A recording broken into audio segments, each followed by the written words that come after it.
Salut tout le monde! Aujourd'hui, j'aimerais vous parler du manga Inomaru Sumo. Donc, Inomaru Sumo est un manga de sport sorti en 28 tomes chez Glénat, toujours disponible, en tout cas toujours disponible au moment où je tourne cette vidéo, au prix de maximum, parce que des tomes sont moins chers, de 7,50 € le volume. Et c'est dessiné et scénarisé par Kawada, dont c'est le seul manga connu actuellement chez lui. Tout de suite, je sais à quoi vous pensez. Un manga de sumo. Qu'est-ce que c'est encore que cette connerie-là? Je ne peux pas vous en blâmer, c'est exactement la même réaction que j'ai eue à l'époque quand j'ai vu ce tome-ci arriver en librairie. Honnêtement, bon, qu'est-ce que c'est que ça, quoi? Le sumo, on n'y connaît pas grand-chose chez nous. On sait que c'est deux gros lards qui se mettent sur la tronche, mais sans beaucoup plus. Alors qu'au Japon, c'est un sport national. Les sumotori de haut niveau sont considérés comme des demi-dieux. Mais voilà, j'avais laissé passer le cap comme beaucoup de gens. Et puis est arrivé le Covid, où on avait beaucoup de temps libre. Et finalement, je suis tombé sur l'animé. Et je me suis dit, bah, on va y aller pour pas mourir idiot. J'ai adoré. Je me suis régalé comme rarement avec un manga de sport. Je me suis évidemment après renseigné et la communauté d'amateurs avait l'air quand même assez d'accord pour dire que le manga mettait 10-0 à l'animé. Bon, pourquoi pas? Je suis donc passé au manga. Bah, ils ont raison. Le manga est évidemment mieux que l'anime, déjà parce qu'il va plus loin, mais ça vaut quand même la peine. Déjà parce qu'on est quand même sur un dessin qui est loin d'être mauvais. C'est plutôt intéressant. J'aime beaucoup en tout cas ce petit coup de crayon là. Et voilà, l'idée ici, qui reviendra assez souvent, c'est de voir les énergies un peu apparaître. Notamment si on va chercher un peu plus loin, parce que ça c'est évidemment le tome 1, vous douterez bien que l'auteur a progressé. Mais on a quand même des très belles planches comme ceci, avec vraiment des effets un peu de flamme. Regardez, matez-moi juste cette couverture. Osez dire que ça ne vous donne pas envie. C'est quand même superbe. Et ça permet de rendre une sorte d'intensité au combat. S'il fallait faire une comparaison, c'est un petit peu comme la zone de Kuroko's Basket, si jamais ça vous parle. Hop là. Alors évidemment, l'intérêt de ce manga, comme tout bon manga de sport, c'est justement la découverte. J'ai rien contre le football, j'ai rien contre le basket, j'ai plusieurs mangas de ce type-là dans ma collection. Normalement, vous me connaissez maintenant, donc vous le savez un petit peu.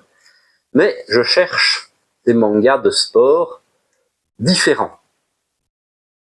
On pourra en citer un, ben là on a Doxred qui vient de sortir sur le hockey sur glace. C'est exactement ce que je veux. Je veux un sport que je ne connais pas, je veux de la découverte. Ici, honnêtement, on en a pour son argent. Et j'ai vraiment appris à découvrir et même à apprécier un sport que je ne connaissais pas. C'est typique de ces mangas de sport qui vous dressent les poils.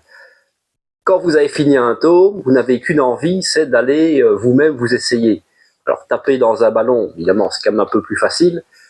Faire du sumo, ça va être compliqué. Je suis plutôt rondouillard, mais j'ai clairement pas le niveau. Mais voilà, on va voir qu'il y a beaucoup plus que ça. Puisque le sumo est un sport extrêmement difficile. Les lutteurs s'entraînent énormément pour maîtriser leur art, parce qu'il faut savoir que c'est le seul sport où, dès qu'une autre partie du corps que la plante de vos pieds touche le sol, c'est game over. Ce qui le rend excessivement exigeant. C'est d'ailleurs une des forces peut-être de l'introduction, c'est que le héros, qui est à peu près le seul clampin de son école à vouloir faire du sumo, avec une autre personne qui était déjà sur place, va défier justement tout un tas d'autres sportifs, du lutteur notamment, pour essayer de les recruter dans son club. Et justement, on va leur montrer que le sumo, c'est un sport bien plus compliqué et technique qu'il n'y paraît. On retrouve aussi toute l'essence de ce qu'on pourrait qualifier de l'esprit shonen, c'est-à-dire le héros qui veut pratiquer un sport et qui veut être le meilleur dans son sport, il vise le grade ultime, celui de Yokozuna.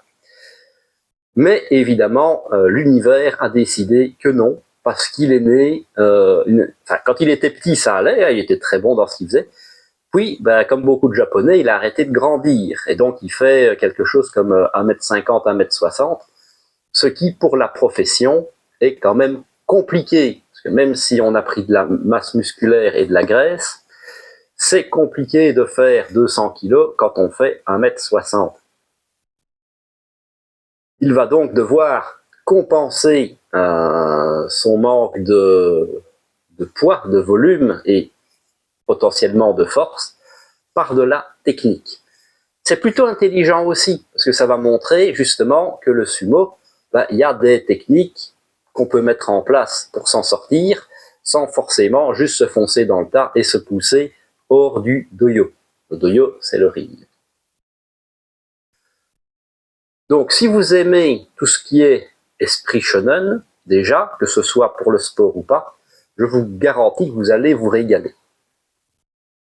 La deuxième force de ce manga, et ça c'est vraiment très original, je ne l'ai que très peu vu à travers les mangas de sport, et Dieu sait que j'ai lu beaucoup de mangas de sport, c'est qu'on va avoir vraiment deux périodes distinctes dans le manga.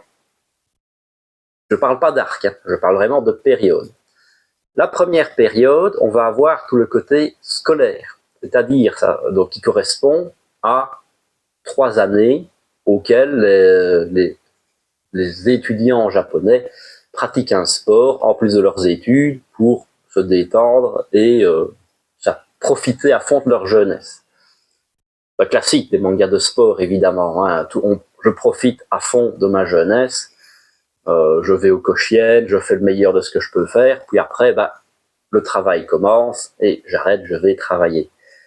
Beaucoup de mangas de baseball, c'est ça. L'objectif, c'est le Koshien. Et une fois que c'est fait, on parle très rarement de la version professionnelle. Ici, on va justement pouvoir avoir la version professionnelle. C'est-à-dire que la première partie, je l'ai dit, c'est vraiment l'école. La deuxième partie, c'est la profession. Le héros va devenir sumotori, avec les avantages et les inconvénients, évidemment. Donc, c'est très intéressant. Ça permet vraiment d'aller au maximum de la découverte du sport. C'est pas juste, ah oui, quand t'es étudiant, c'est sympa, parce que souvent, il y a des règles différentes pour les étudiants, pour les amateurs. Si je prends l'exemple du baseball, par exemple, rookies, ils sont 9 et ils s'occupent de tout. Ils font l'attaque, la défense, il faut être bon à tout.